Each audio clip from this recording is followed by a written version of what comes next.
আসসালামু আলাইকুম সবাইকে। আমি সার্ভিসদার অভিক, স্কুল ম্যাথমেটিক্স ইউটিউব চ্যানেলের পক্ষ থেকে সবাইকে স্বাগতম। আমরা সরলরেখা ক্লাস করছিলাম, তো সেই ধারাবাহিকতায় আজকে হচ্ছে পঞ্চম ক্লাস। এর আগ পর্যন্ত আমরা 3.2 অর্থাৎ যে সরলরেখার 7টা ভাগ অধ্যায়ের মধ্যে 2টা ভাগ কমপ্লিট করে ফেলেছি। এখন আজকে শুরু হবে তৃতীয় ভাগ, আর এটা আশা করা যায় যে আজকে ক্লাসে হচ্ছে আমরা পুরোটা শেষ করে ফেলবো 3.3 তৃতীয় ভাগটা। কেন এই কথাটা বললাম, কারণ আজকের ক্লাসের কনসেপ্ট তোমরা জানো। স্থানাঙ্ক জ্যামিতিতে এই জিনিসটা তোমরা এর আগে করে আসছো। তোমরা স্থানাঙ্ক জ্যামিতিতে এরকম যে বহুভুজ থাকতো, ত্রিভুজ বলো চতুর্ভুজ বলো, এরকম থাকলে তোমরা এগুলোর ক্ষেত্রফল বের করতা। ওদের যে শীর্ষের স্থানাঙ্ক দেওয়া থাকতো, সেই স্থানাঙ্কের মাধ্যমে তোমার ক্ষেত্রফল বের করতা। তোমাদের মনে পড়ে কিনা দেখো। কিরকম, যে দেখো তোমাদের কাছে যদি এরকম কোনো ত্রিভুজ দেওয়া থাকে, এরকম ত্রিভুজ দেওয়া, আর কি দেওয়া, এই শীর্ষটা দেওয়া। ধরো এটা হচ্ছে x1 y1, এই শীর্ষটা হচ্ছে x2 y2, আর এই শীর্ষটা হচ্ছে x3 y3। এরকম ত্রিভুজের 3টা শীর্ষ দেওয়া। টপিকটা দেখো, ত্রিভুজের ক্ষেত্রফল শীর্ষত্রয়ের মাধ্যমে, এই 3টা শীর্ষের মাধ্যমে ক্ষেত্রফল বের করাটা। এটা তোমরা জানো, আমার থেকে বেটার জানো। তোমরা এই ক্ষেত্রফল কিভাবে বের করতা দেখো, মনে পড়ে কিনা। ত্রিভুজ মানে ক্ষেত্রফল আর কি, এরিয়া। এইটা তোমরা এখানে হাফ লিখতা। এরপর দেখো যে কোনো একটা শীর্ষকে লিখতা, যে কোনো একটা শীর্ষকে কি করতা, লিখতা। যেমন শুরুতেই ধরো হচ্ছে এটা যদি নেই, তাহলে এটা আসে x1, এখানে লিখতা তোমরা y1। তো তোমরা এখান থেকে হিসাবটা শুরু করলা। এরপর তোমরা লিখতে x2 y2, মানে আর দুইটার আছে, তো দুইটা যে কোনো একটা লিখলেই হবে, সমস্যা নাই। তো x2 y2, এরপরটা হচ্ছে কি x3 y3। তারপর কি শেষ না? না, এরপর কিন্তু শেষ না। কারণ ক্ষেত্রফল মানে তো হচ্ছে আবদ্ধ জায়গা, তাই না?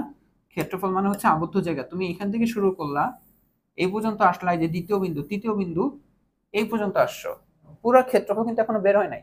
তোমার আবদ্ধ জায়গা কি হয়, যেখান থেকে শুরু হবে ওইখানে ব্যাক করবে না। এই যে দেখো, এইটা হচ্ছে পুরো আবদ্ধ জায়গাটা, তাই না? তো যেখান থেকে তোমার শুরু হচ্ছে ওইখানে তো স্টপ করতে হবে। তো এই জন্য তোমার শুরু হচ্ছিল x1 y1 থেকে। তো তোমরা এরপর এখানে আবার লিখতে এই x1, এরপর করতে y1, x1 আর y1। এরপর তোমরা কি করতে বলো তো, তোমরা এই কাজটা করতে, তোমরা এরকম গুণ করতে। দেখো এটার সাথে এটা গুণ করতা, এটার সাথে এটা গুণ করতা, এরপর এটার সাথে এটা গুণ করতা, আর এই গুণফলগুলোকে প্লাস দিয়ে লিখতা। যদি x1 y2 এগুলোর মান চিহ্ন থাকে, চিহ্ন সহ লিখতা। প্লাসে মাইনাসে মাইনাস হলে হইতো, মাইনাস মাইনাসে প্লাস হলে হইতো। ওইটা গুণফলের যেটা ন্যাচারালি হওয়ার কথা সেটা হইতো, বাট এভাবে এইটার গুণফল এটার গুণফলটা প্লাসে লিখতা, তাই না? তো এখন আমি যদি লিখি, তো রেজাল্টটা কিভাবে লিখতে বলো তো। এই হচ্ছে হাফ। এরপর তোমরা কি করতে, এই যে x1 y2 plus x2 y3 plus x3 y1, এইটা। এরপর কি করতা, এরপর তোমরা এরকম ভাবে গুণ করতে। এখন তোমরা গুণ করবে হচ্ছে এইভাবে, মানে এখন এভাবে গুণ করছো না, এখন তোমরা গুণ করতে হচ্ছে এইভাবে। দেখো মনে পড়ে কিনা। এরপর কি হয় দেখতে বলো তো। এরপর তোমরা এখান থেকে বিয়োগ করতে, বিয়োগ প্রত্যেকটা আর কি মাইনাসের হবে। প্রত্যেকটা কি হয় বলো তো, এটা মাইনাস, এটাও মাইনাস, এটাও মাইনাস, সাদাটা।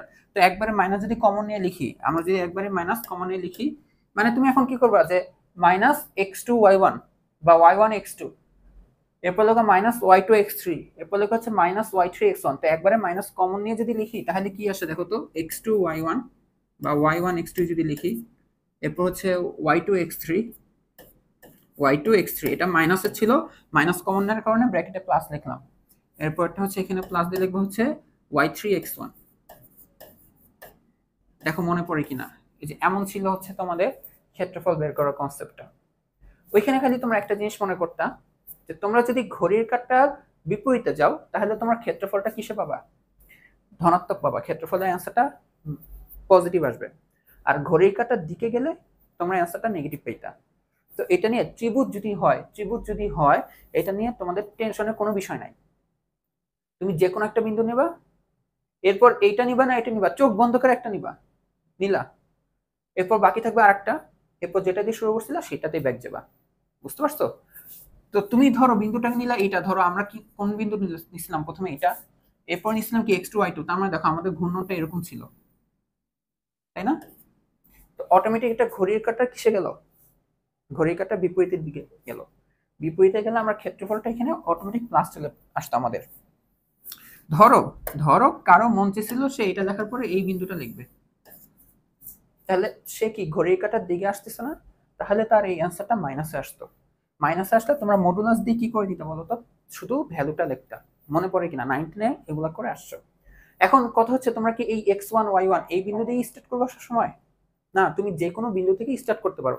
কেউ স্টার্ট করতে পারো চাইলে এখান থেকে স্টার্ট করতে পারো, কোনো সমস্যা নাই। এরপর চোখ বন্ধ করে এই বিন্দু নাও বা এই বিন্দু নাও। ত্রিভুজ নিলে সমস্যা নাই, চতুর্ভুজের ক্ষেত্রে সমস্যা আসছে, সেটা হচ্ছে আমরা শেষের দিকে দেখবো। আপাতত আমরা ত্রিভুজে ফোকাস রাখি। তুমি এই বিন্দুটা নিবা, এরপর তোমার কোন বিন্দু নিবা, এই বিন্দু নিবা না এই বিন্দু নিবা? তুমি এই বিন্দু নেওয়ার পর যদি এই বিন্দুটা নাও, তারপর পরের বিন্দু এটা নিবা, এরপর এটা নিবা, তাহলে দেখো তোমার ঘূর্ণনটা কোন দিকে হবে, ঘড়ির কাঁটার বিপরীতে। তার মানে তখন তুমি পজিটিভ অ্যান্সার পাবা। কিন্তু তুমি এই বিন্দুটা নেওয়ার পরে এরপর তুমি এই বিন্দুটা নিচ্ছিলা, তাহলে তোমার ঘূর্ণনটা এরকম হইতো না, তাহলে তুমি নেগেটিভ অ্যান্সার পাইতা। তো অ্যান্সার প্লাস পাও মাইনাস পাও কোনো সমস্যা নাই, ক্ষেত্রফলটাতে খালি কি করে দিতে হবে বলতো, মাইনাস আসলেও মডুলাস দিয়ে প্লাস লিখে দিতাম। এটা ছিল 19-এর কনসেপ্ট, স্থানাঙ্ক জ্যামিতি। এই কনসেপ্টটা যদি মনে থাকে তাহলে দেখো তো এই ক্ষেত্রফলটুকু বের করে দাও তো। এখানে কি বলতেছে, এটা হচ্ছে 1 নম্বর প্রশ্ন আমাদের, যে -4,3 -1 -2 এবং 3,-1 বিন্দুগুলি দ্বারা গঠিত ত্রিভুজের ক্ষেত্রফল নির্ণয় করো। ঠিক আছে, তো তুমি হচ্ছে এগুলোর নাম দিচ্ছ, যে -4,3 এটা হচ্ছে বি, -1, -2 আর এইটা হচ্ছে সি, 3, -2। এখন এদের দ্বারা গঠিত ক্ষেত্রফলটা আমরা বের করতেছি, এটা আসবে এখানে হাফ। তুমি যে কোনো একটা বিন্দু নাও, এ বি সি এর মধ্যে যে এ বি সি এর মধ্যে যে তোমাকে এ দিয়ে স্টার্ট করতে হবে এমন কোনো কথা নেই, তুমি যে কোনো একটা নিতে পারো। এসি ঠান্ডা লাগতেছে।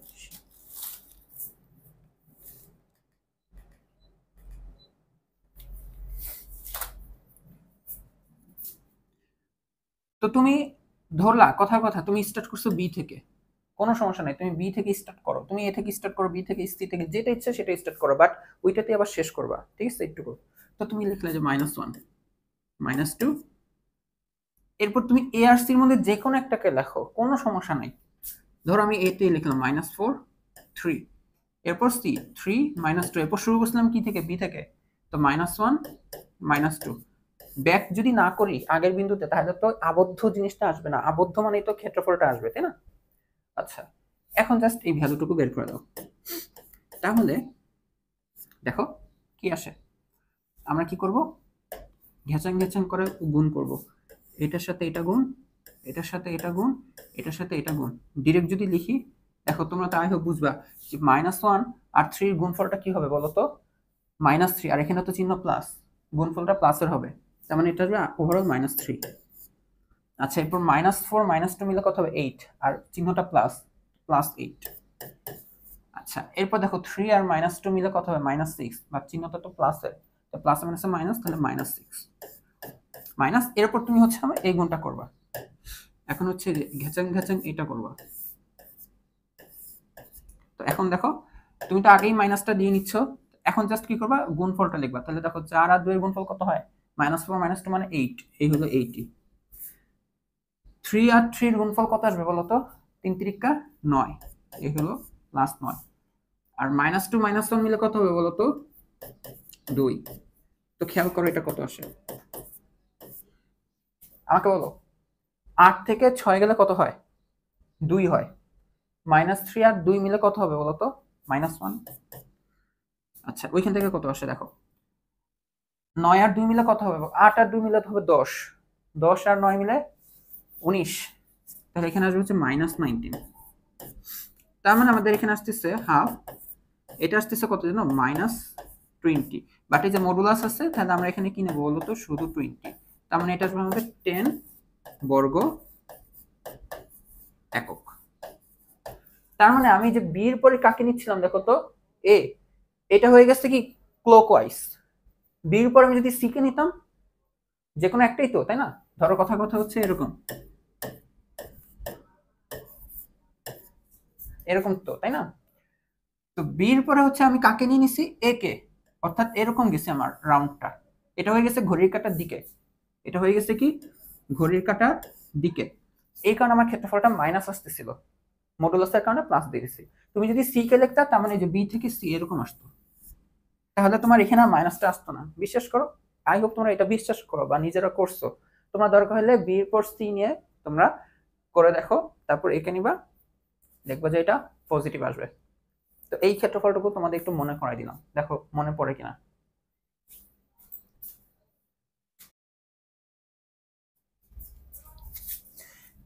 এখন দেখো তোমার কাছে হচ্ছে একটা ত্রিভুজ আছে, তো তোমরা তো এর ক্ষেত্রফল বের করতে পারো, তোমরা তো ক্ষেত্রফলটা বের করতে পারো, তাই না? ক্ষেত্রফলটা যদি এরকম শীর্ষ হয় যে x1 y1, এটা হয় যদি x2 y2, আর এটা হয় যদি x3 y3।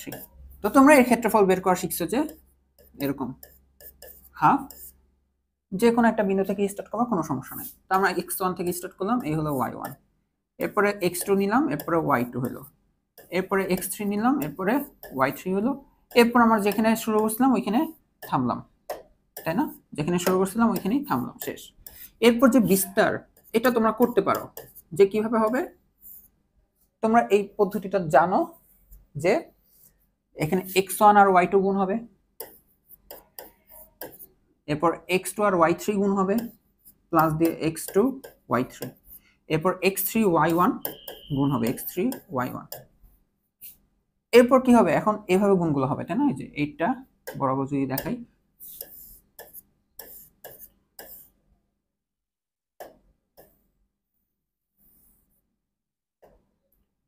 এটা হবে x1, সরি লেখাটা মুছে গেছে, x1 আর এটা হবে y3। তো এখন তাহলে এখন এই গুণটা হবে, তাই তো? তো দেখো গুণটা করো, বাট এগুলো তো নেগেটিভ দিয়ে হবে। ধরো এবার আমি কমন ব্র্যাকেটটা দিচ্ছি না, তাহলে এখানে হবে কি minus y1 x2 minus y2 x3 minus y3 x1। দেখো এতটুকু বুঝছো কিনা? এখান থেকে তোমাকে একটা কাজ করতে বলবো যে তুমি এই কাজটা করো, দেখো তো এখান থেকে x1 কে কমন নাও, x1 y2, আর একটা কোথায় আছে দেখো তো, ওই যে y3 x1। তাহলে যদি x1 কে কমন নাও তাহলে তুমি লিখতে পারো y2 মাইনাস y3, স্বাভাবিক y2 মাইনাস y3। এরপর তুমি x2 কে কমন নাও, দেখো x2 y3, আর একটা কথা আছে যে এখানে, তাহলে আমরা যদি প্লাস দিয়ে কমন নিই তাহলে লিখতে পারি হচ্ছে y3 minus y1, y3 minus y1। আর x3 কে তুমি যদি কমন নাও, x3 কে তুমি যদি কমন নাও, যে x3 y1 পজিটিভ আর minus y2 x3, x3 common নিলে তাহলে y1 মাইনাস y2।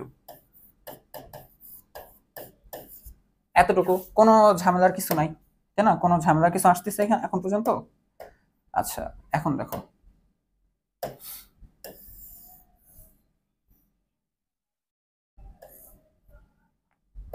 এখানে, এখানে যে জিনিসটা দেখবা, তো দেখো x1, এরপর দেখো y2 মাইনাস y3, এটা দেখো x3, এটা y1 মাইনাস y2।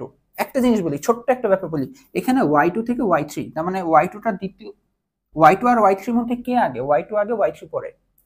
এখানে y1 আর y2, y1 আর y2 এর মধ্যে কে আগে? স্বাভাবিক y1 আগে y2 পরে। মাঝখানেরটা দিকে দেখো, এখানে y3 আর y1, y3 আর y1 এর মধ্যে কে আগে হবে? অবশ্যই y1 টা আগে হবে। তো তোমরা y1 টাকে আগে যদি লিখতে চাও, মানে y1 মাইনাস y3, তাহলে তোমাকে এখানে কি করতে হবে? মাইনাস কমন নিতে হবে। তো চলো আমরা একটু মাইনাস কমন নিই, তাহলে এই হলো হাফ, এই হচ্ছে x1, x1 এটা কি y2 মাইনাস y3, এরপরটা হচ্ছে মাইনাস x2, এটা আসবে কি বলতো, y1 মাইনাস y3, এরপরটা আসবে হচ্ছে প্লাস প্লাস x3, এরপরটা আসবে কি y1 মাইনাস y2, তাই না? এখন আমি দেখো একটা খারাপ কাজ করব। কি খারাপ কাজ করব জানো?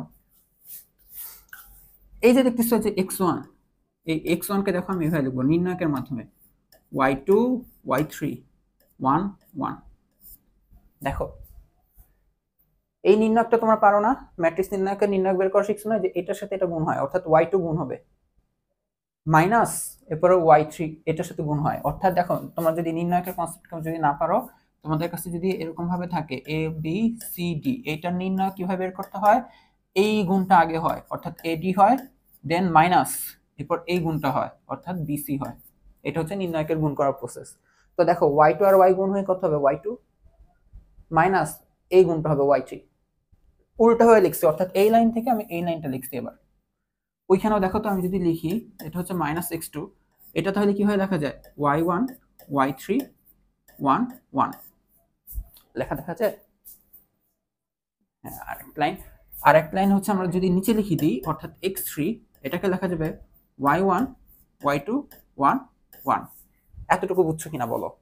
তাহলে এখন আমি আর একটা খারাপ কাজ করব তোমাদের সাথে। দেখো আমি যদি এই লাইনটা লিখি, দেখো তো তোমরা কেউ রাগ করো কিনা। X one X two X three Y one Y two Y three one one one. এই লাইনটা থেকে দেখো তো এই লাইনটা ব্যাক গেলাম কিনা। তোমরা এটা শিখছো 3/3 যদি ম্যাট্রিক্স হয়, যদি তার নির্ণায়ক বের করতে হয় অর্থাৎ একটা নির্ণায়কে যদি 3টা সারি 3টা কলাম থাকে, তাহলে এইভাবে বিস্তার করে কি করা হয় বলতো, নির্ণায়কের মান বের করা হয় না।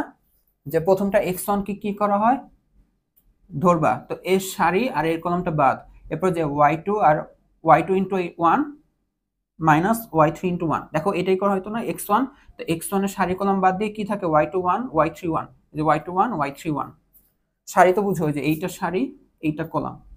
এরপরটা কি হতো মাইনাস না, এরপর কি হল x2 দিয়ে যদি লিখি তাহলে দেখো x2 সারি x2 কলামটা বাদ যাবে। আমি যদি একটু দেখাই, একটা যদি একটু ভালো করে দেখাই দিই তাহলেই হবে।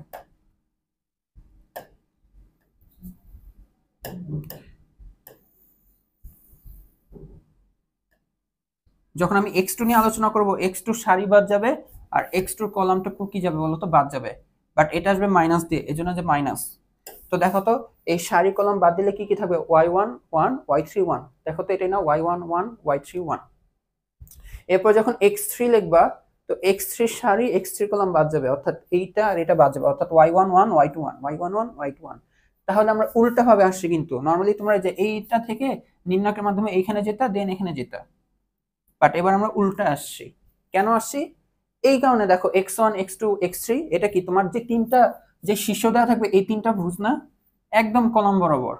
আবার y1 y2 y3 কোটিগুলা না, কোটিগুলা একদম দ্বিতীয় কলাম বরাবর, আর লাস্টের কলামটা হবে 1 1 1, এটার সাথে হাফ থাকলে ওইটাই তোমার ত্রিভুজের ক্ষেত্রফল। বুঝা গেছে? অর্থাৎ কি বলতে চাচ্ছি, যে তোমার কাছে যদি কোনো ত্রিভুজ থাকে যে যার শীর্ষগুলো হচ্ছে x1 x2 x3, sorry x1 y1 x2 y2 x3 y3,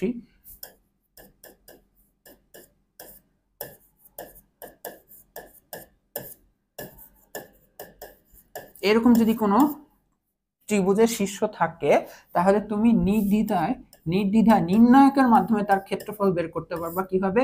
একটা কলাম বরাবর খালি ভুজ লিখবা, প্রথম কলাম বরাবর খালি ভুজ, দ্বিতীয় কলাম বরাবর y1 y2 y3, আর তৃতীয় কলাম বরাবর খালি লিখবা 1 1 1। এই নির্ণায়কের মানটা বের করলে তার সাথে হাফ গুণ করবা, এটাই তোমার ত্রিভুজের ক্ষেত্রফল। বুঝা গেছে? তাহলে চলো তো এটা আমাদের যে একটা প্রশ্ন ছিল না, এই যে এটা যেটা আমরা প্রশ্ন 1 দেখো, যেটা প্রশ্ন 1 আমরা নরমাল তোমাদের 19 এর কনসেপ্টে সলভ করছিলাম, একটু নির্ণায়কের কনসেপ্টে সলভ করে দেখি। তো এখানে নির্ণায়কের কনসেপ্টে যদি সলভ করি, এখানে কি এটা হচ্ছে এ বি সি যে কোনো তিনটা বিন্দু না, তোমার ক্ষেত্রফল তুমি ডাইরেক্ট লেখো, কি লিখবা হাফ, এই যে ভুজ লেখো যে -4, পরে আরেকটা ভুজ লেখো -1, এরপর একটা ভুজ লেখো 3, একটা কলাম বরাবর খালি ভুজগুলা লিখবা। এখন ঠিক -4 না, ঠিক এটার কোটিটা লিখবা, এটা -1 না, ঠিক এটার কোটিটা লিখবা, এটা 3 না, ঠিক এটার কোটিটা লিখবা। অর্থাৎ যেভাবে ভুজগুলা লিখছো ঠিক সেইভাবে কোটিগুলা লিখবা। এমন না যে এইটা ভুজ লিখছো পরেরটার কোটি বসাচ্ছ, এমন না, যেভাবে ভুজ দেখতেছো ঠিক পাশাপাশি কোটিগুলা বসাবা। হ্যাঁ, এরপরে লিখবো 1 1 1, এটাই তোমার অ্যান্সার। তাহলে এই নির্ণায়কটুকুর মান বের করতে হবে। আর নির্ণায়কের মান কিভাবে বের করে বলো তো? তো আমরা যদি কিভাবে বের করি, তুমি তোমার মতন বিস্তার করবা, এই নির্ণায়ককে তুমি তোমার মতন বিস্তার করে মান বের করবা। যে ধরো আমরা ন্যাচারালি কিভাবে করি দেখো তো, আমরা বের করি আচ্ছা 4, যখন আমরা 4 নেই -4, তখন আমরা কি চিন্তা করি যে 4 এর এই সারি, এই সারি আর এই কলামটা বাদ। কিভাবে চিন্তা করি যে 4 এর এই সারি 4 এর এই কলামটা বাদ যায়, তাহলে বাকি কি থাকে? বাকি থাকে হচ্ছে -2 1 -2 1।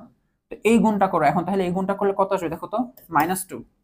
এরপর এখানে মাইনাস বসবে, আবার আসবে -2, মাইনাস মাইনাস প্লাস, ঠিক আছে? এরপর যখন সূত্রের মাইনাস হবে, এরপর দ্বিতীয়টা যখন 3 কে নিয়ে যখন বিস্তার করবা, যখন 3 কে নিয়ে বিস্তার করবা, দেখো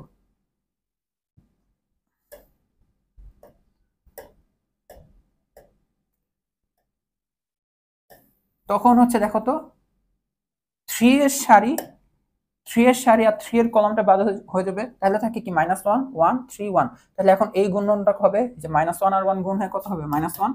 এরপর সূত্রের মাইনাস, আর 3 আর 1 গুণ হয় কত হবে, 3 হবে। এরপর এটা প্লাস, তখন আবার কি হবে বলো তো, তখন এই যে এই 1 কে নিয়ে আমরা যখন বিস্তার করব, তখন 1 এর সারি 1 এর কলাম বাদ, তো এই যে -1 -2 3 আর -2 থাকবে। এখন এই গুণটা করো, -1 -2 গুণ হয়ে কত হবে বলো তো, -2, সরি সরি, কত হবে বলো তো, শুধু 2। আর এই গুণটা করলে হবে -6, বাট এখানে সূত্রে মাইনাস, এই হচ্ছে +6। তো ওভারঅল দেখো তো কত আসে, এই হলো হাফ। এখানে তো 0 হয়ে যাবে তাই না, -2 + 2 0, এটা বাদ। আচ্ছা এখানে তাকায় দেখো, -1 আর -3 মিলে কত হয়, -1 আর -3 মিলে হয় -4। আর 3 3 4 12, মাইনাস মাইনাসে প্লাস, তো মানে +12। আর এখানে কত আসে দেখো তো, 6 আর 2 কত হবে, 8, 8 একে 8, এই হলো 8। খেয়াল করো তোমার 12 আর 8 কত আসে, 20, 20 কে 2 দিয়ে ভাগ দিলে কত আসে, 10। এটাই তোমার অ্যান্সার, যে বর্গ একক। আরো বেশি সহজ না, জাস্ট কিছু না, ভুজগুলা কোটিগুলা 1 1 1, তার সাথে একটা হাফ। এটাই হচ্ছে ত্রিভুজের ক্ষেত্রফল বের করার মানে নির্ণায়কের পদ্ধতি। যদি এটা বুঝে থাকো, চলো আমরা এগুলো বের করি। এখানে বলা হচ্ছে প্রশ্ন 2 যে ত্রিভুজের ক্ষেত্রফল নির্ণয় করো, যখন হচ্ছে এটা প্রথমটা, এটা তোমরা করবা, তোমরা বের করবা। এই যে এরকম ডাটা দেওয়া থাকলে, 3টা ডাটা দেওয়া থাকলে কোনো ব্যাপার, হাফ, এরপর নির্ণয়টা করে ফেলবা, ওইটাই তোমার অ্যান্সার। তো এই যে প্রথমটা দেখো, 6 5 -50 -9 -4, সুন্দর মতন দেওয়া না? তো এটা অ্যান্সারটা বের করে ফেলবা। আমি 2 নম্বরটা করে দিই, হ্যাঁ, এখানে তো আর ডাটা দেওয়া নাই, মানে কনস্ট্যান্ট দেওয়া বিভিন্ন এ বি সি, এটা করে দিই। 2 নম্বরটা সলিউশন। তো এইগুলা তার মানে তোমার একটা শীর্ষ, দ্বিতীয় শীর্ষ, এটা তৃতীয় শীর্ষ, 3টা শীর্ষ হলে আমাদের হচ্ছে এই ত্রিভুজের ক্ষেত্রফল বের করতে হবে। তো আমাদের ক্ষেত্রফলটা কি আসবে, ক্ষেত্রফলটা আসবে হচ্ছে হাফ। এরপর ভুজ লেখো এ, পরেরটার ভুজ বি, পরেরটার ভুজ সি। এই বরাবরই তুমি কোটিগুলা লিখবা এখন। তাহলে এটা হবে হচ্ছে বি সি, এটা হবে হচ্ছে সি এ, ওইটা হবে হচ্ছে এ বি, এরপরটা হচ্ছে 1 1 1। এখন দেখো এটা নির্ণয়কে অঙ্ক করছো না, এরকম এরকম কিন্তু তোমাদের 1.2 তে তোমাদের হচ্ছে ম্যাট্রিক্স নির্ণায়ক চ্যাপ্টার প্রথম অধ্যায়, তার দ্বিতীয় ভাগ যেটা নির্ণায়ক, ওইখানে দেখবে যে এই অঙ্কটা কিন্তু তোমরা করছো, বুঝা গেছে? তো এখন দেখো আমরা নির্ণায়ক যখন সমাধান করতে যাই, নির্ণায়ক যখন সমাধান করতে যাই, আমরা তখন কি করি, আমরা তখন সর্বাধিক সংখ্যক একটা সারি অথবা কলাম বরাবর 0 0 আনার চেষ্টা করি। 2টা 0 যদি চলে আসে, আমাদের অঙ্ক তো একদমই শেষ। আর কখন আসবে, যদি একদম দেখো সব 1 1 1, এইটা আসলে তো তোমার অঙ্ক একদম হয়ে বসে আসছে। জাস্ট কি করবা, এই প্রথম সারি থেকে দ্বিতীয় সারি বিয়োগ দিলে এখানে একটা 0 তৈরি হবে, এইখানে কি হবে পরেরটা, আবার দ্বিতীয় সারি থেকে তৃতীয় সারি বিয়োগ দিলে এখানে আরেকটা 0 তৈরি হবে। তৃতীয় সারিকে তুমি কিছু করবে না, রেখে দাও। তাহলে আমরা কি করতে চাচ্ছি, আমরা দেখো আমি যদি যেটা দেখে যে 0 0 1 বের করতে চাচ্ছি, অর্থাৎ কিভাবে, এই যে নতুন রো যেটা লিখলাম যে r1 প্রাইম, এই r1 প্রাইমটা আসলে r1 - r2, আর নতুন রো যেটা লিখলাম সেটা আসতেছে r2 - r3 এর মাধ্যমে, তাই না? তো এই রো সবগুলাই এই যে 1 - 1 হইছে, তার মানে bc - ca হবে। তাহলে আমাকে বলো bc - ca, তাহলে c টা যদি কমন নিই তাহলে কি লেখা যাবে, b - a না? দেখো bc - ca হবে, যে এই রোর এই ভুক্তি আর এই ভুক্তি বিয়োগ হবে, আর a b বিয়োগ হয়ে কি হবে বলো তো, a - b। এখন আবার রো 2 আর রো 3 বিয়োগ হচ্ছে, তার মানে c - a - ab, অর্থাৎ আমি যদি a কমন নিই তাহলে লেখা যাবে কি c - b, আর এখানে লেখা যাবে b - c, আর এটা হচ্ছে c আর ab। এখন দেখো তো বাকিটুকু কিন্তু ইজি হয়ে গেছে। কিভাবে, তুমি এখন এটাকে কি লিখবা বলো, হাফ। তুমি এখন ধরে এটাকে ধরে যদি বিস্তার করো, তাহলে দেখো এটা সারি কলাম টোটালটা বাদ যাবে, কারণ 0 0 না, দেখো তুমি বিস্তার করো, এই 1টা ধরেই অ্যান্সার পাবা, বাট 0 নিয়ে যখন বিস্তার করবা টোটাল বাদ, এটা নিয়ে যখন বিস্তার করবা টোটাল বাদ, কারণ গুণ আকারে থাকবে। তো এইটাই হচ্ছে প্রসেস, যে 0 0 থাকলে ওই সারি ওই কলাম টোটালি বাদ। ঠিক আছে, 0 0 এই যে 1 না, তাহলে এই 1 এর সারি এই 1 এর কলাম টোটালি বাদ। এটা কিন্তু নির্ণায়কের কনসেপ্ট। তার মানে তোমার শুধু থাকবে কি, দেখো তো, শুধু থাকবে হচ্ছে a মাইনাস b, আর c যদি কমন নাও, কমন নেওয়াই b মাইনাস a। দেখা যায় এটা? হ্যাঁ। এরপরটা থাকবে হচ্ছে b মাইনাস c, আর থাকবে হচ্ছে a into c minus b।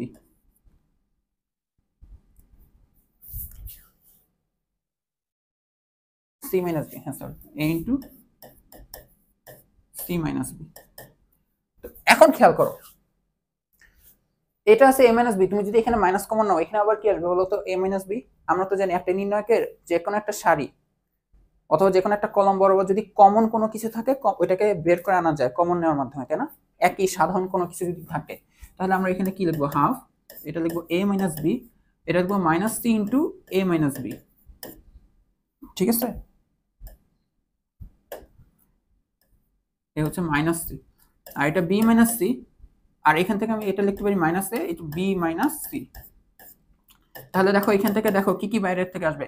এই প্রথম রো থেকে আমি a মাইনাস b কে বাইরে আনতে পারি, আর এখান থেকে আমি b মাইনাস c কে বাইরে আনতে পারি। ইনটু দিয়ে কি হবে বলো তো, ইনটু দিয়ে হবে 1 মাইনাস c, এখানে 1 মাইনাস a হবে। এরপর বাকিটুকু তুমি কমপ্লিট করে ফেলো। এখন তো a নির্ণয় করা কোনো ব্যাপার না, 2/2, তাই না? এটা a মাইনাস b, এটা b মাইনাস c। এখন যদি আর গুণন করো তাহলে কি হবে বলো তো, মাইনাস a প্লাস c, তাই না? এই যে a আর 1 গুণ হয়ে মাইনাস এ হবে, এরপর মাইনাস মাইনাস c আর 1 গুণ হয়ে মাইনাস c হবে, মাইনাস মাইনাস প্লাস। তাহলে একটু সাজায় লিখলে কি লেখা যায়, half a minus b, b minus c, আর এটাকে লেখা যাবে c মাইনাস a। তো এইটা হচ্ছে যে তোমার 2 নম্বর প্রশ্নের অ্যান্সার। টোটালি কিন্তু নির্ণায়কের ম্যাথ হয়ে গেছে। তো চলো আমরা একটু সামনে আগাই।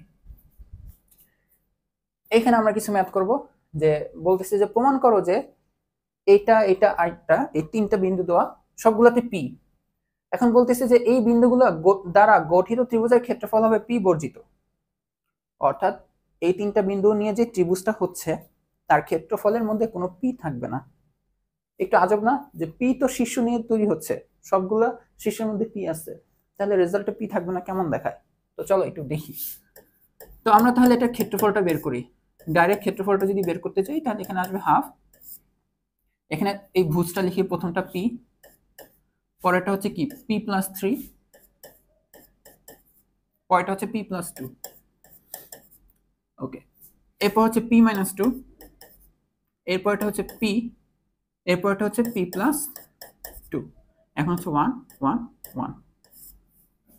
ঠিক আছে, আচ্ছা এখন আমরা তো বলছি আমরা যখন এরকম নির্ণায়কের মান বের করি, এক পাশে যখনই দেখবো 1 1 1, যে কোনো সারি যে কোনো কলাম বরাবর থাকলে কিন্তু আমরা খুশি হয়ে যাই। জাস্ট কি করবো, বিয়োগ দিয়ে দিয়ে যে 0 বানায় ফেলবো, দেন ওইটা ধরে বিস্তার করে ফেলবো, কাহিনী শেষ। তো এখানে 1 1 আছে, তো তাহলে আমরা এখানে লিখবো 0 0 1। অর্থাৎ আমরা কি কাহিনী করলাম, আমরা যে নতুন রোটা লিখলাম r1 প্রাইম, এটা আগের রো আর 2 বিয়োগ হচ্ছে, r1 থেকে r2 বিয়োগ হচ্ছে। আর দ্বিতীয় নতুন রো যেটা লিখবো সেটা হবে কি r2 মাইনাস r3। ঠিক আছে, r2 মাইনাস r3, অর্থাৎ p মাইনাস 2 থেকে যদি p বিয়োগ যায় তাহলে কত থাকবে বলতো, মাইনাস 2।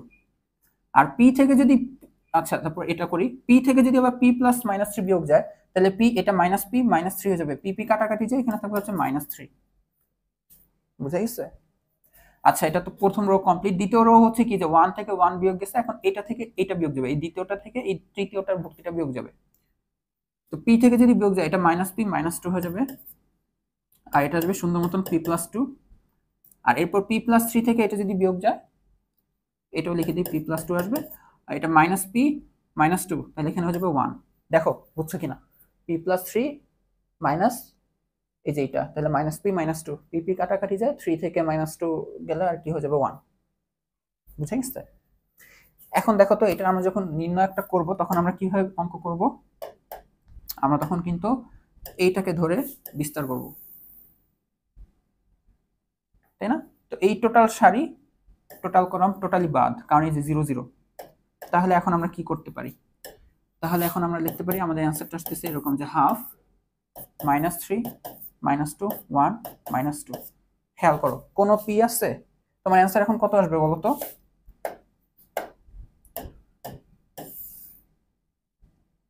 খেয়াল করো অ্যান্সার তোমার কত আসবে? অ্যান্সার আসবে হচ্ছে এই হাফ।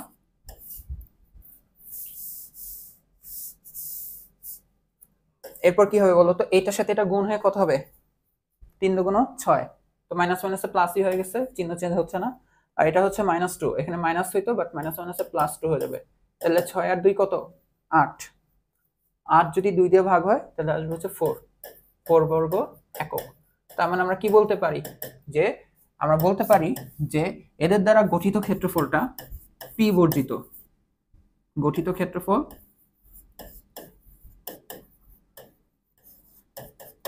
পি বর্জিত, ওইটা একটা কনস্ট্যান্ট আসতেছে, যে কনস্ট্যান্টের অ্যান্সার হচ্ছে 4। আই হোপ তোমরা জিনিসটা বুঝতেছো, জিনিসটা পুরোটাই নির্ণায়কের খেলা এখন। আচ্ছা, এখন দেখো এটা তোমরা বের করবে, আমি খালি একটু ধরাই দেবো। এখানে তোমাদেরকে দেওয়া 3,90 ডিগ্রি আর 3,30 ডিগ্রি, দুইটা বিন্দু মূল বিন্দুর সাথে যে ত্রিভুজ উৎপন্ন করে। তো আমরা যে শীর্ষগুলা নিয়ে কাজ করতেছি, আমাদের শীর্ষগুলা ছিল কার্টেসীয় স্থানাঙ্ক ব্যবস্থায়। কোন স্থানাঙ্ক ব্যবস্থায়? কার্টেসীয় স্থানাঙ্ক ব্যবস্থায়। এখন তোমাকে কোন স্থানাঙ্ক ব্যবস্থা দেওয়া বলো তো? এই দুটো কিন্তু পোলার স্থানাঙ্ক ব্যবস্থা দেওয়া। তো ক্ষেত্রফল বের করতে গেলে তোমরা এটাকে কি করো? আগে কার্টেসীয়তে নিয়ে আসবা। কিভাবে নিয়ে আসবা? এই যে 390 ডিগ্রি, তাই না? তো এটার কি, এটারও ভুজ আছে, কোটি আছে। পোলার স্থানাঙ্কে এটা কি বলতো? আর না? এটা হচ্ছে তোমার আর, আর এটা কি বলতো? থিটা না? যেটা একদমই ইজি, আমরা জানি কি ভুজ কি আসবে? আর কস থিটা, আর কোটি আসবে কি? আর সাইন থিটা। পোলার থেকে কার্টেসীয় সেটা আসা তো দুনিয়ার সবথেকে ইজি, তাই না? তো আমরা তাহলে লিখবো এটা কি বলতো? আর কস 90 ডিগ্রি। আর কি লেখা যায় বলতো? এখানে তোমরা ইকুয়াল না দিয়ে ভাই লিখবা যে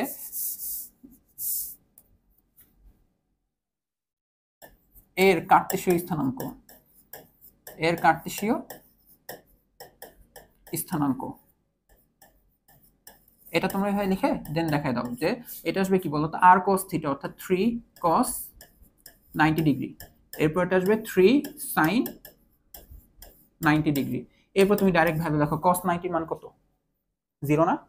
তাহলে এটা টোটাল 0 আসবে। আর sin 90 ডিগ্রি মান কত?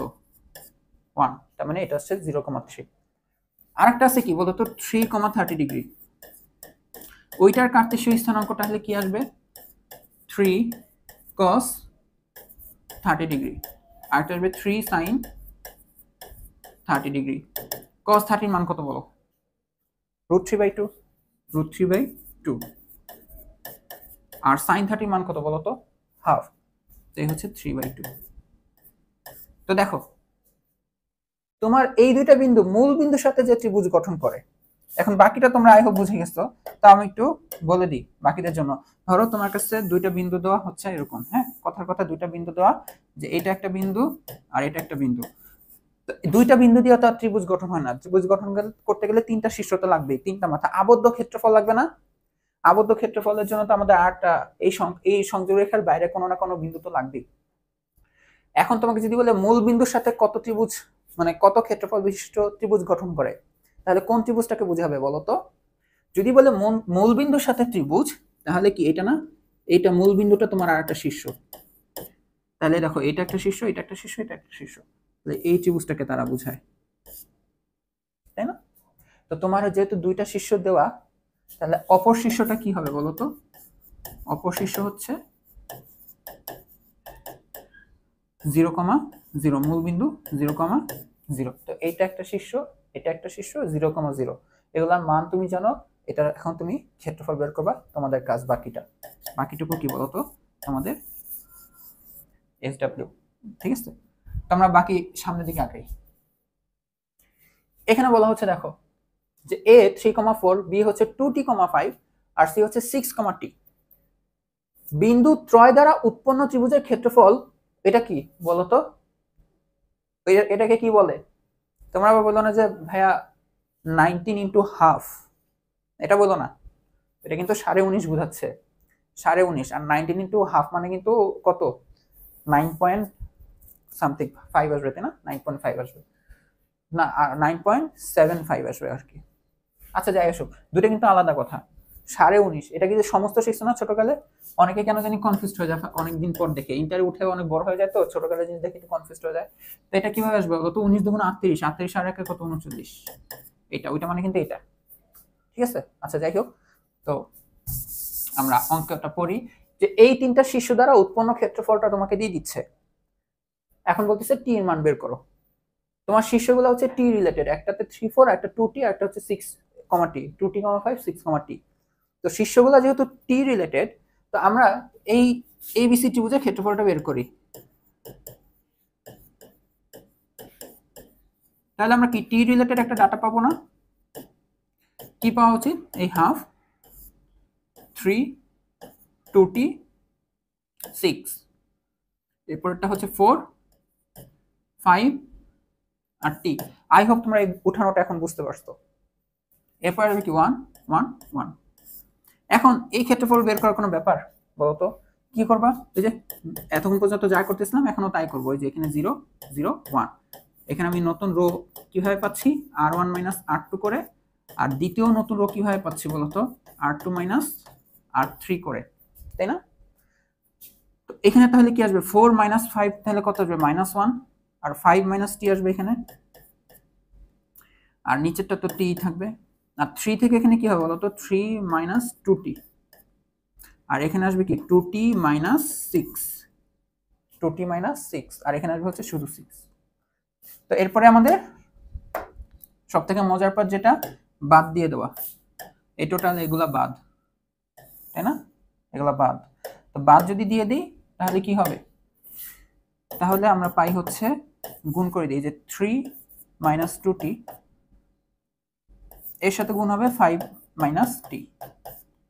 এরপর হচ্ছে মাইনাস আছে, তো তার মানে এটা আসলে কি আসবে? মাইনাস মাইনাসে প্লাস দিয়ে আমরা লিখতে পারি যে 2t - 6। দেখো বুঝছো কিনা? এই যে -1 আর এটা তো গুণ হবে, আর এখানে আবার সূত্রের মাইনাস, তো ওই মাইনাস মাইনাসে প্লাসে 2t - 6 হলো। এইটা হচ্ছে আমাদের অ্যান্সার আসতেছে।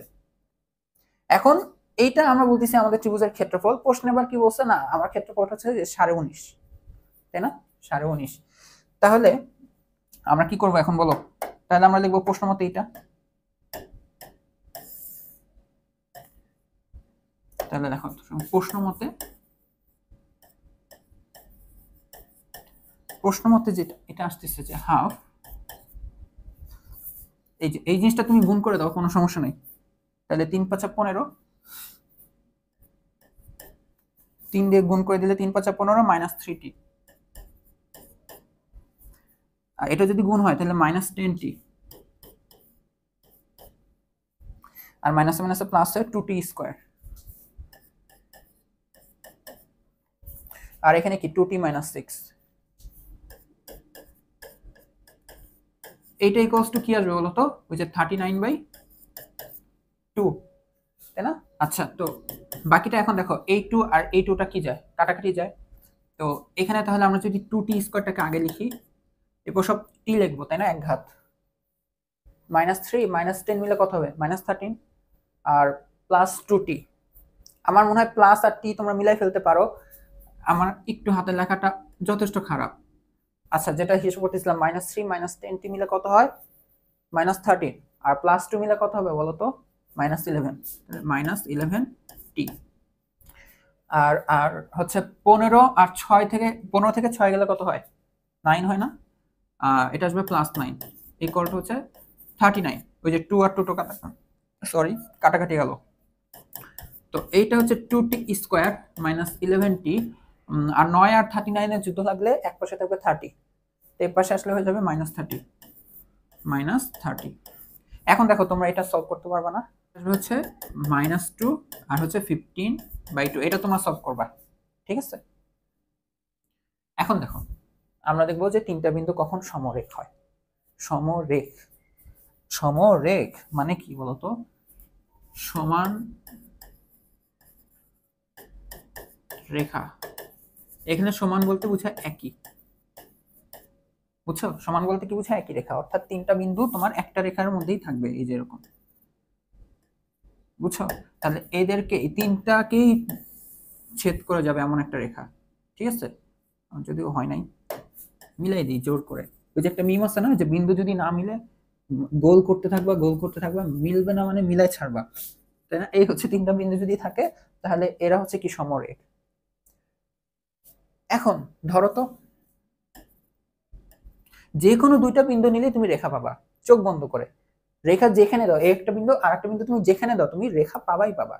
আরেকটা বিন্দুকে আমি ধরো এখানে দিলাম, দেখো তো এরা কি সমরেখ? এরা সমরেখ না, কারণ এদেরকে দিয়ে কোনো রেখাই পাওয়া যাবে না। যে তুমি যে এ ধরো এই দুটাকে কানেক্ট করলা, বাট এইটা এই বিন্দুটা এই রেখার বাইরে। যখনই বাইরে হয় তখন আসলে আমরা কি করতে পারি, ওদের দ্বারা ত্রিভুজ উৎপন্ন করতে পারি। ওদের দ্বারা কি করতে পারি, ত্রিভুজ উৎপন্ন করতে পারি। বাট যখন একই রেখায় থাকবে তিনটা বিন্দু, দেখো তো আমি তোমাকে বললাম এখন ত্রিভুজ আঁকো। তো ধরো এটা ত্রিভুজের একটা বাহু, আরটা হচ্ছে না। সাপোজ তোমাকে এরকম দেওয়া হচ্ছিল, আর এই বাহুটা এই যে এই রেখা না থেকে ধরো ওদের রেখাটা এমন না, আর একটা বিন্দু এই এই এই রেখার উপর না থেকে সামান্য উপরে, তাও ত্রিভুজ বানানো যাবে। কিভাবে? যেটা কানেক্ট করে দাও, আর এইখান থেকে এটা কানেক্ট করে দাও। ওই যে মিলাই ছাড়বো, বিন্দু মিলবে না মানে মিলাই ছাড়বো, তাও তুমি ত্রিভুজ পাবা। হ্যাঁ, যদিও ত্রিভুজটা ভালো হয় নাই, বাঁকা গেছে। মেন কথা হচ্ছে একই রেখার উপর যদি অবস্থান করে তিনটা বিন্দু, তাহলে ওদের দ্বারা তুমি কখনো ত্রিভুজ পাবা না। আর যদি তুমি ত্রিভুজ পেয়ে যাও, তার মানে ওরা একই রেখায় নাই। ত্রিভুজ যখন পেয়ে যাবা, যখন ত্রিভুজ পেয়ে যাবা তখন কি অবশ্যই ক্ষেত্রফল আছে, তখন অবশ্যই ক্ষেত্রফল আছে। আর যদি তুমি ত্রিভুজ না পাও, ওদের দ্বারা কোনো আবদ্ধ ক্ষেত্রফল নাই। আবদ্ধ মানে কি, একদম মানে একটা জায়গার মধ্যে সীমাবদ্ধ। যেমন এটা দেখো একটা সীমাবদ্ধ জায়গা, এটা দেখো তো কোনো আবদ্ধ জায়গা না, এটাও একটা আবদ্ধ জায়গা হয়ে গেছে, কারণ ত্রিভুজ উৎপন্ন করা গেছে। তার মানে মেন কথাটা হচ্ছে যে তিনটা বিন্দু সমরেখ হলে তাদের দ্বারা কোনো ত্রিভুজ গঠন করা যায় না। সুতরাং তাদের ক্ষেত্রফল কত আসবে বলতো? ওই তিনটা বিন্দু দিয়ে যে ক্ষেত্রফলটা, সেটা আসবে আমাদের 0। বুঝা গেছে? সেই জিনিসটা আমাদের কি আসবে? 0 আসবে। এটা হচ্ছে মেন কনসেপ্ট। যদি আমাদের ক্ষেত্রফল 0 আসে নাই, ক্ষেত্রফলটা 0 হয় নাই, ক্ষেত্রফল যদি 0 না হয়, এর মানে ওদের দ্বারা ত্রিভুজ উৎপন্ন হয়েছে, ওরা একই রেখায় নাই। তাহলে কি লাস্ট একটা কথা, যে del is not equal to 0 হলে বিন্দু তিনটি সমরেখ হবে না, সমরেখ হবে না। কেন বলতো? কারণ ওদের দ্বারা তখন ত্রিভুজ উৎপন্ন হয়ে গেছে। এটাই হচ্ছে মেন কনসেপ্টটা, বুঝছো? আমাদেরকে বলবে যে দেখাও যে ওরা সমরেখ, তাহলে আমরা ওদের দ্বারা ক্ষেত্রফল বের করব, এটা কি আসবে? 0। আর একটা জিনিস বলে রাখি, যখন দেখবো যে সমরেখ, অর্থাৎ ওদের দ্বারা ক্ষেত্রফলটা কি আসবে, দেখো তো ওদের দ্বারা এই যে এই ডেল 0 আসবে, তাই তো? এটা মানে কি, এই হাফ আর কি নিম্নাকটা না, অর্থাৎ এই x1, ভালো করে লিখি, এটা একটু ভালো করে লিখি, যে ক্ষেত্রফল যদি 0 হয় সমরেখ হলে, দেখো এটা কি 0 আসতে হবে ক্ষেত্রফলটা। আর আমরা কি শিখছি, ক্ষেত্রফলটা কি, এই হাফ, সব ভুজগুলো হবে x1 x2 x3, সব কোটিগুলো হবে y1 y2 y3, এরপর 1 1 1, এটা কি আসবে? 0 না? এই 2 কে ওইখানে পাঠিয়ে দাও, 2 আর 0 গুণ হয়ে তো 0ই হবে। তাহলে আমাদের মেন কনসেপ্ট হচ্ছে নিম্ন একটা, ওই যে x1 x2 x3 y1 y2 y3 1 1 1, এইটা 0 হবে, এইটা মাথায় রাখলেই চলবে। ঠিক আছে? সমরেখ হলে আমাদের যে ওই নিম্ন একটা, ওই হাফটাও দিতে হবে না। এই যে এই জিনিসটা কি আসবে বলতো? এটা যদি হয় সমরেখ হলে এইটা, বুঝা গেছে? তো এটা বুঝে থাকলেই চলো, এখন আমরা অঙ্কের দিকে যাই। এখানে বলতেছে যে প্রমাণ করো বিন্দু তিনটি একই সরলরেখা অবস্থান করে। একই সরলরেখা অবস্থান করে তার মানে কি বলতো? ওরা সমরেখ না? তাহলে সমরেখ হলে ওদের দ্বারা ক্ষেত্রফলটা কি আসতে হবে? 0। ক্ষেত্রফল মানে ওই নিম্ন একটা মান কি আসতে হবে বলতো? 0। দেখো তো আমরা একটু বের করি, যে এই 2 5 8, এরপরটা দেখো 1 -1 -3 1 1 1, এটা কত আসে? এটা কত আসে? তুমি লিখবা যে ভুজ কোটি এদের দ্বারা গঠিত নির্ণায়ক, এভাবে লিখবা, সমস্যা নাই। তো দেখো 2, তো 1 1 কে 1 -1, এটা মাইনাস মাইনাসে +3। আচ্ছা, এরপরটা -1, তো এই সারি আর এই কলমটা বাদ, তাই না? এই সারি আর এই কলমটা বাদ, যদি ভালো করে দেখতে চাও তাহলে এই 1 এর সারি আর 1 এর কলমটা বাদ যাবে। তো এখন 5 আর 1 গুণ হয়ে কত হবে? 5 1 কে 5, আর 8 আর 1 গুণ হয়ে কত হবে -8। এরপর এখন কি এটা 1 কে নিয়ে আমরা বিস্তার করব +1, তাহলে 1 এর সারি 1 এর কলামটা বাদ, তো 5 আর 3 গুণ হয়ে কত আসবে বলো তো 15। আর এরপর এটা মাইনাস মাইনাস +8। এখন দেখো তো কত আসছে এখানে 3 - 1, তো 2 আসবে, 2 দুগুণ 4। 5 থেকে 8 গেলে কত হবে -3, মাইনাস মাইনাসে +3। আর এখান থেকে দেখো -5 আর +8 নিলে কত হবে -7, প্লাস মাইনাসে -7। এটা কি 7 - 7 চলে আসছে না 0। তাহলে ওই বিন্দু তিনটি কি হবে বলো তো?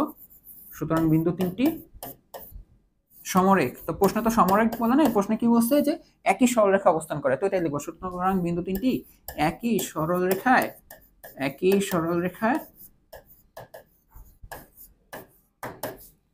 আই হোপ তোমরা জিনিসটা বুঝতে পারছো। তো এখন তোমাদের ওই টাইপের নির্ণায়ক টাইপের ম্যাথ দেওয়া থাকবে যে বলো যে এইচ এর মান কত হলে এই বিন্দু তিনটি কি হবে সমরেখ হবে। বুঝে গেছে? এই যে একটু আগে মাত্র একটা টি অঙ্ক করলা না, তোমাদেরকে এরকম কি দেওয়া থাকতো বলতো?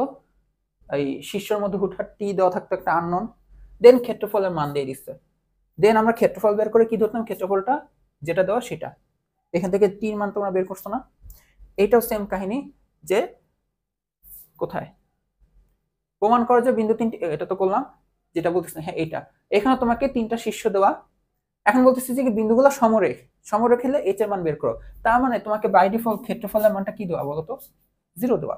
অর্থাৎ তুমি দেখো ডিরেক্ট করতে পারো যে প্রশ্ন মতে ওই হাফটাও লাগবে না, এই যে এই 2 - 4 h, এরপরটা কত বলো তো কোটি কত 3 - 6 12 1 1 1 ইকুয়াল টু কি বলো তো 0। দেখো আই হোপ তোমরা এটা করতে পারবা। তা আমি যদি তোমাদের একটু করে দিই, হ্যাঁ টাইম আছে একটু করে দিই, যে 2 এটা কত আসবে বলো তো -6, আর এটা কত আসবে বলো তো -12। এরপর একটা -3 যদি নেই তাহলে 3 এর সারি 3 এর কলামটা বাদ যাবে, তাহলে -4 আসবে, আর এটা কত আসবে -h আসবে। এরপর একটা +1, পরে সারি কলাম বাদ যদি দিই 12 24 36 48, তাহলে -48। আর এরপরটা কত আসবে +6h। এখান থেকে দেখো h এর মান বের করে নিবা। আমার যদি কোনো ভুল যায় মিস্টেক, আমি একটু তাড়াহুড়ায় করলাম, চিহ্নে যদি ভুল যায় এটা তোমরা কনসিডার করে নিও। এখান থেকে তোমরা h এর মান বের করবা, আমি জানি না, বাকিটা তোমরা করবা। এটা দেখো ঢাকা বোর্ড 23 সালের প্রশ্ন কিন্তু, তাই না, মানে রিসেন্ট প্রশ্ন। এখানে বলা হচ্ছে যে a এর মান কত হলে এই বিন্দু তিনটি একই সরলরেখা অবস্থান করবে। তো একই কন্ডিশন যে আমরা জানি যে একই সরলরেখা অবস্থান করলে এদের দ্বারা উৎপন্ন ক্ষেত্রফল 0 আসবে, যে বিন্দু তিনটি তাদের দ্বারা উৎপন্ন ক্ষেত্রফল 0 আসবে বা হবে, একই কথা। তো সেই হিসেবে আমরা ডাইরেক্ট প্রশ্ন মতে কি লিখতে পারি, যে প্রশ্ন মতে ওই হাফটাও লাগবে না, প্রশ্ন মতে আমরা লিখতে পারি যে এই যে নির্ণায়ক প্রথমটার ভুজ, পরেরটারও ভুজ, পরেরটারও ভুজ, তাই তো -4 - a। তোমার মন চাইলে তুমি এভাবে লিখতেই পারো, এভাবে রাখলে সুবিধা হচ্ছে গুণ করতে, ঠিক আছে। আচ্ছা এরপরটা দেখো কোটি লিখবা, তাই তো 2 - 2a, পরেরটা লিখবা 2a, পরেরটা হচ্ছে 6 - 2a, এরপরটা 1 1 1। এখান থেকে দেখো 0 ইকুয়াল টু কি আসবে বলো তো 0। এখান থেকে দেখো এর মান বের করতে পারবে না, কি করতে হবে এই রো থেকে এই রো বিয়োগ দিবা, দেন দ্বিতীয় রো থেকে তৃতীয় রোটা বিয়োগ দিবা, বিয়োগ দিয়ে বাকিটা তোমাদেরকে কিন্তু মিলাইতে হবে। বুঝে গেছে? যেহেতু নির্ণায়কের কনসেপ্ট, আমি কিন্তু নির্ণায়ক দেখাচ্ছিলাম কিভাবে করতে হয়, এইটাও কিন্তু আমি দেখাবো না, এটা তোমরা করে আমাকে দেখাবা। তোমরা মিলাইতে পারলেই কিন্তু আমি খুশি, মানে আমি তাহলে অ্যাটলিস্ট হ্যাপি যে তোমরা বুঝতেছো, ঠিক আছে। তো বাকিটুকু কি বলো তো SW। আচ্ছা এখন দেখো এখানে বলা হচ্ছে একটা ত্রিভুজের শীর্ষবিন্দুগুলোর স্থানাঙ্ক হচ্ছে এরকম দেওয়া। এই প্রশ্নটা হচ্ছে আমি ভুলে অর্ধেক উঠাই ফেলছিলাম, বাকি অর্ধেকটা আমি তোমাদের লিখে দিলাম, হ্যাঁ। তো এরকম দেখো টি রিলেটেড তিনটা শীর্ষ দেওয়া। এখন বলা হচ্ছে যে প্রথমে যে ত্রিভুজের ক্ষেত্রফল বের করো। আই হোপ তোমরা এটা পারবা, ঠিক আছে। ক্ষেত্রফলটা বের করবা, টি রিলেটেডই আসবে যেহেতু কিছু করার নাই, তাই না। কিভাবে বের করবা, যে নির্ণয় দিয়ে করবা, প্রথম রো দ্বিতীয় রো বিয়োগ দিয়ে দিয়ে করবা, 0 0 আনবা, ওই সারি কলাম বাদ দিবা, দেন গুণ করে বের করে ফেলবা।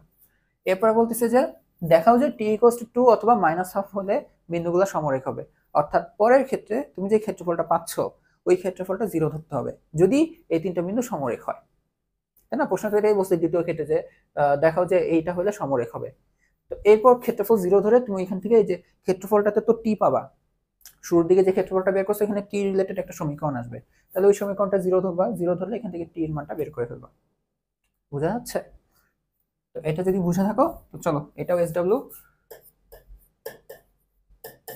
আমরা পরের ম্যাথ করি। তোমরা বলতেছো যে ভাইয়া ম্যাথ কম করান, খালি এসডব্লিউ করান। এখন সেম ক্যাটাগরি ম্যাথ আমি করাইছি না, বলো করাইছি না, তো তোমাদেরও প্র্যাকটিস করতে হবে না? এখন বললাম যে ভাইয়া আপনি তো করান, ওইটাই দেখে দেখে উঠাচ্ছি, ওইটাই তো প্র্যাকটিস না, নিজেরও কিন্তু স্কিল ডেভেলপ করতে হবে। হ্যাঁ, আর আটকে গেলে তো অবশ্যই বলবো, আমি বলে দেবো না পারলে।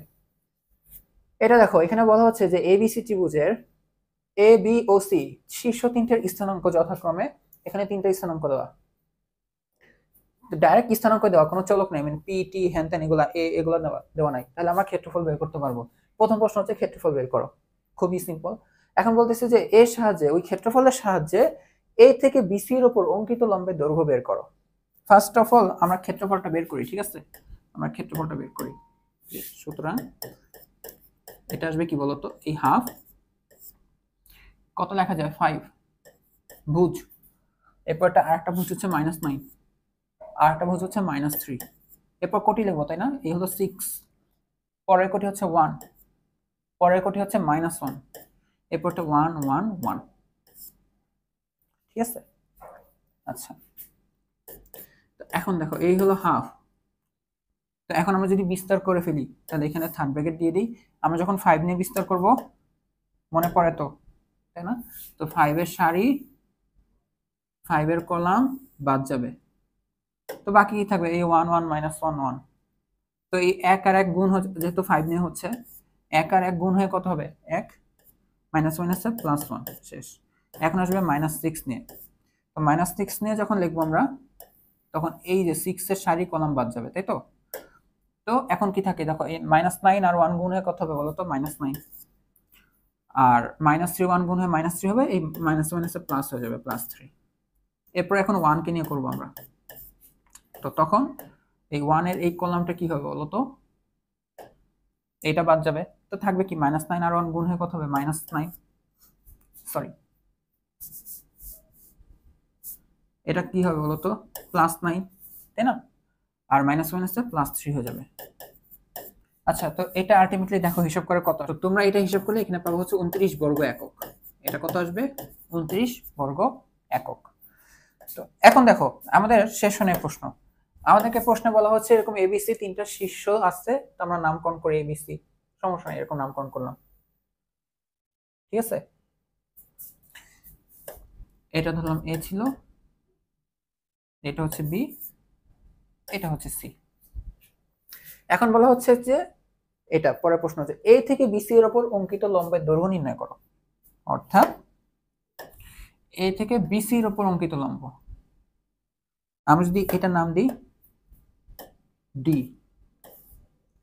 এডির মান তোমার কাছে চাওয়া হয়েছে, এডির মানটা তোমার কাছে চাওয়া হয়েছে। এডি তুমি কিভাবে বের করবা? এডিটা হচ্ছে, তার মানে বিসি যদি তোমার ভূমি হয়, বিসিটা তোমার যদি ভূমি হয়, এই ভূমির উপর লম্ব না, এ থেকে বরাবর, তার মানে এই ত্রিভুজটা কিন্তু এই যে এই জিনিসটুকু হচ্ছে কি বলতো, ভূমির মতন কাউন্ট হচ্ছে, আর এই জিনিসটুকু লম্বর মতন কাউন্ট হইতেই পারে।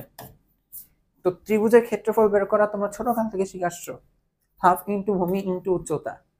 তো তুমি যদি বিসি বের করে ফেলো তাহলে হাফ, আর এই ভূমিটা বিসির দৈর্ঘ্য, বি এর স্থানাঙ্ক কত জানো? -9,1, আর সি এর স্থানাঙ্ক হচ্ছে -3, তো বিসি বের করলেই দেন এডির উচ্চতাটা আমরা বের করে ফেলতে পারবো। কিভাবে? চলো আমি করি, তাহলে আমরা বিসি বের করি, তাই না? সুতরাং বিসি ইকুয়াল টু কত লেখা যায় দেখো, বি হচ্ছে -9,1 -3, তার মানে -9 মাইনাস মাইনাসে +3 √ -9 +3 হোল স্কোয়ার, প্লাস এই 1 থেকে 1 বিয়োগ যাবে, তাহলে প্লাস হয়ে যাবে। এটা কত আসে দেখো, এটা আসবে -6, 6 এর স্কয়ার করলে কত হবে বলো তো? 36। আর এটা কত আসে দেখো তো, 2 এর স্কয়ার করলে আসে 4, মানে √40। তো এইটা হচ্ছে আমাদের ভূমি। তার মানে আমরা লিখতে পারি যে সুতরাং এই হাফ আর ওই যে ভূমি আর এই যে উচ্চতাটা এডি, এটাই তোমার ত্রিভুজের ক্ষেত্রফল। যেটা কত আসছে? যেটা আসছে 29। এটা হচ্ছে 29। আমার তো লাগবে এডি, লম্বটা, যেহেতু বিসি ভূমি হয়ে গেছে অটোমেটিক। তাহলে আমরা কি লিখতে পারি? AD equal to 29 into 2 divided by BRC. তাহলে 29 ইন্টু 2, বিসির মান হচ্ছে √40। এটাকে আমরা যদি একটু ভেঙে লিখি 4 10 40, তাই না? 4 ইন্টু 10, তাহলে আমরা লিখতে পারি 2√10। 2√10 না? হ্যাঁ, তাহলে এটা হচ্ছে 2√10। 2 কাটাকাটি যে 29 ডিভাইডেড বাই √10, এত একক। বুঝে গেছে? আচ্ছা, এটা একটু বলা যায়, এটা তুমি অ্যান্সার হলে সমস্যা তো নাই, দূরত্ব যেভাবে লেখো, তুমি দশমিকে লিখলেও কিছু হইতো না। বাট অনেকে হচ্ছে আমরা এখানে নিচে ভগ্নাংশের নিচে রুটটা রাখতে চাই না, তো রুট উঠানোর জন্য তাহলে আর একটা √10 দিয়ে গুণ করা লাগবে। তাহলে 29 এখানে √10, উপরে নিচে গুণ করলে উপরে গুণ করতে হবে, দেন এখানে যা আসে 29 √10 ডিভাইডেড বাই 10। দেখো এইটা আর এটা এক কথা ছিল না, এটাই। আচ্ছা, এখন দেখো এখানে বলা হচ্ছে এবিসি ত্রিভুজের বাহুগুলোর মধ্যবিন্দু 1,2 4,4 2,8। ভালো কথা, ত্রিভুজটির ক্ষেত্রফল নির্ণয় করো। ত্রিভুজটার ক্ষেত্রফল এখানে ভালো করে খেয়াল করো, ত্রিভুজের শীর্ষগুলা কিন্তু দেওয়া নাই, এখানে কিন্তু ত্রিভুজের শীর্ষ দেওয়া নাই, তোমাকে দেওয়া ত্রিভুজের বাহুগুলোর মধ্যবিন্দু। অর্থাৎ আমি যদি একটু ত্রিভুজ আঁকি, দেখো একটু বাঁকাতারা ত্রিভুজ আঁকবো। হ্যাঁ, এখান থেকে দেখো,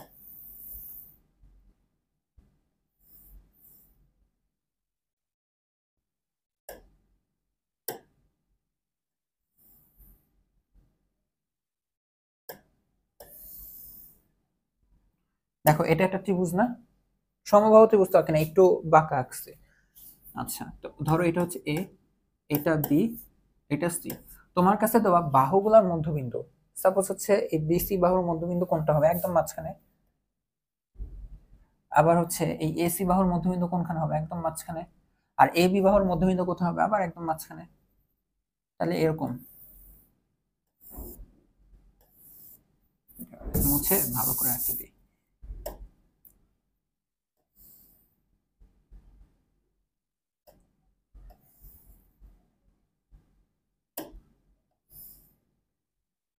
এমন না?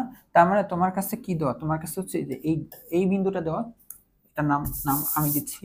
এই বিন্দুটা ধরো হইতে পারে 1,2 একটা, আর একটা বাহুর মধ্যবিন্দু হইতে পারে 4,4, আর একটা বাহুর মধ্যবিন্দু হইতে পারে 2,8 দেওয়া।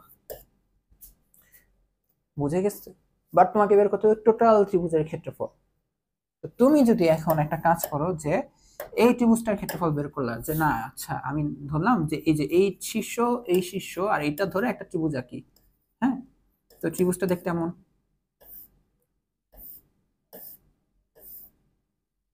এমন হচ্ছে কেন? তাই না? ত্রিভুজটা দেখতে এমন হবে, খেয়াল করছো? তোমার এই ত্রিভুজের যে ক্ষেত্রফলটা, এটা পুরা ত্রিভুজটার ক্ষেত্রফলের 4/1 ভাগ। 4/1 ভাগ। এটা একটু জেনে রাখো যে বাহুগুলার মধ্যবিন্দু দিয়ে তুমি যে ত্রিভুজ পাবা, বাহুগুলার মধ্যবিন্দু, তিনটা বাহুর তিনটা মধ্যবিন্দু, ওই মধ্যবিন্দুগুলাকে শীর্ষ ধরে তুমি যে ত্রিভুজ আঁকবা, ওইটা তোমার টোটাল ত্রিভুজের 4/1 ক্ষেত্রফল নেয়। দেখো এখানে কিছু ক্ষেত্রফল বাকি না? তো এখানেও দেখো মনে হচ্ছিল কি চারটা ত্রিভুজ, একটা দুইটা তিনটা চারটা, তো এই ক্ষেত্রফলটুকু অর্ধেক, 4/1 সরি। তো তুমি যদি এক কাজ করো যে এই যে এটার নাম দিলা ডি, এটার নাম দিলা ই, আর এটার নাম দিলা এফ, তুমি ত্রিভুজ ডিই এফ এর ক্ষেত্রফলটা বের করতে পারবে না? বলো তো, এটা বের করতে পারবে না? অবশ্যই পারবা, তোমরা বের করবা। দেন তোমার ত্রিভুজের ক্ষেত্রফল, ত্রিভুজ এবিসি এর ক্ষেত্রফল কি হবে বলো তো? তুমি যেটা বের করছো তার 4 গুণ।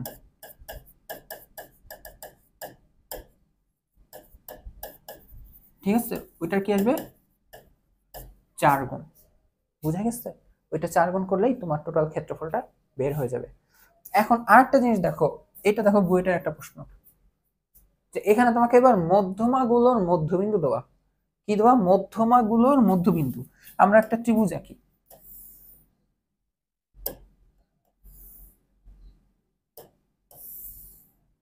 মধ্যমা কি বলতো? মধ্যমা হচ্ছে যে একদম বিপরীত মানে একটা বাহুর মধ্যবিন্দু থেকে কি করবো বলতো, আমরা হচ্ছে বিপরীত শীর্ষ থেকে এটা কানেক্ট করে দেবো, এটা হচ্ছে একটা মধ্যমা। তারপর আরেকটা মধ্যমা আঁকো, ধরো যে এই বাহুর মধ্যবিন্দু এটা, তো এখান থেকে বিপরীত শীর্ষ থেকে কানেক্ট করে দেবো। আরেকটা মধ্যমা আঁকো, ওই যে এই বাহুটার মধ্যবিন্দু মোটামুটি এটা হবে, তাহলে এই যে বিপরীত শীর্ষ থেকে কানেক্ট করে দেবো। তাহলে কানেক্ট করে দিলে দেখো, এই যে এইটা হচ্ছে আমাদের মধ্যমা।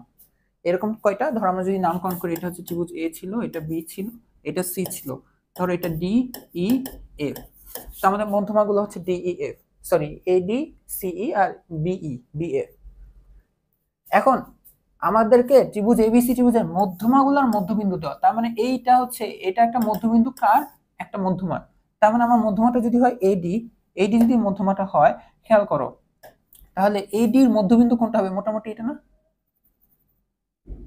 বা একটু নিচে হবে, তাই না? আচ্ছা, এই সিই যদি হয়, এটার মধ্যবিন্দু কোনটা হবে, দেখো এটার মধ্যবিন্দু হবে মোটামুটি এরকম, এটা। আর এটা যদি বিএফ হয়, বিএফ এর মধ্যবিন্দু কোনটা হবে, এই যে এইটা। তাই দেখো, এই যে এরকম এরকম এরকম, এই হচ্ছে নামকরণ করলাম, এটা হচ্ছে পি কিউ আর, অর্থাৎ এই বিন্দুগুলো আমি নামকরণ করলাম পি কিউ আর। তো তুমি এই পি কিউ আর এর যদি ক্ষেত্রফল বের করো, তুমি না আসলে ছোট জায়গার ক্ষেত্রফলটা বের করতেছো। কি করতেছো? ছোট জায়গার ক্ষেত্রফল বের করতেছো। তোমার লাগবে পুরো ত্রিভুজের ক্ষেত্রফল। পুরো ত্রিভুজের ক্ষেত্রফল কিভাবে বের করবা বলো তো? পুরো ত্রিভুজের ক্ষেত্রফল কিভাবে বের করবা?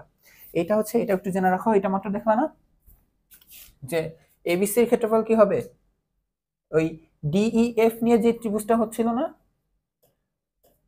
ডিইএফ নিয়ে যে ত্রিভুজটা হচ্ছিল তার 4 গুণ। আর মধ্যমাগুলোর মধ্যবিন্দু থাকলে তোমার ত্রিভুজের ক্ষেত্রফল আসবে তার 16 গুণ। তার 16 গুণ কি আসবে, এটা লিখে রাখো, তাইলেই হবে যে ত্রিভুজ এবিসি এর ক্ষেত্রফল কি হবে, আমরা তো ধরছি মধ্যমাগুলোর মধ্যবিন্দুগুলো হচ্ছে পি কিউ আর, তাহলে ত্রিভুজ পি কিউ আর এর ক্ষেত্রফল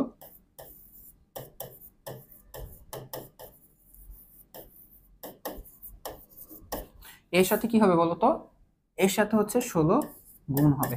তো তোমরা ত্রিভুজ পি কিউ আর এর ক্ষেত্রফলটা বের করতে পারবে না? এইটা যদি বের করো, তাহলে পুরো বড়টা কি কিভাবে পাবা, 16 গুণ করে দিলেই তুমি পেয়ে যাবা। বুঝা গেছে? এই ছিল, আমি বলি আমার হচ্ছে আরো কিছু পড়ানোর কথা ছিল আজকে। এখন এই যে এই টপিকগুলো হচ্ছে আমি আজকে আর টাচ করতে পারতেছি না, আমার একটু কাজ আছে এখন। তো আমি ভাবছিলাম একটু কম টাইম লাগবে, তোমাদের পুরোটা শিখে ফেলতে পারবো, বাট এই 3টা স্লাইড আমার ফাঁকা পড়ে যাচ্ছে। হ্যাঁ, এই 3টা স্লাইড হচ্ছে আমি নেক্সট দিন এটা দিয়ে শুরু করে আমরা 3.4 সঞ্চার পথের সমীকরণগুলো ওগুলা শুরু করবো। ঠিক আছে, আগে হচ্ছে এটা পড়ে নিব একটু, এই 3টে স্লাইড একটু পড়ে নিয়ে দেন হচ্ছে তোমাদের আমি সঞ্চার পথটুকু শুরু করব। ঠিক আছে, আমি পুরো পিডিএফটাই দিয়ে দেবো, তোমাদের পিডিএফ করে দিয়ে দেবো। তো তোমরা দেখবে যে এখানে লাস্টে কিছু গ্যাপ আছে, তোমরা ভাবো না যে আমি ফাঁকি দিচ্ছি। তোমাদের নেক্সট দিন এখান থেকে শুরু করে আমি তারপর 3.4 শুরু করবো। ঠিক আছে, তো আই হোপ তোমরা আজকের ক্লাসটা বুঝতে পারছো, ক্ষেত্রফল বের করার কনসেপ্ট জিনিসগুলো বুঝতে পারছো। প্রত্যেকটা জিনিস তোমরা যদি বুঝে থাকো, কোনো জিনিস যদি না বুঝে থাকো কি করবা বলো তো, আমাকে জানাবা। আমাকে জানালে আমি তোমাদের ওইটা সলভ দেওয়ার চেষ্টা করব। তো দেখা হবে নেক্সট ক্লাসে। সবাইকে আল্লাহ হাফেজ।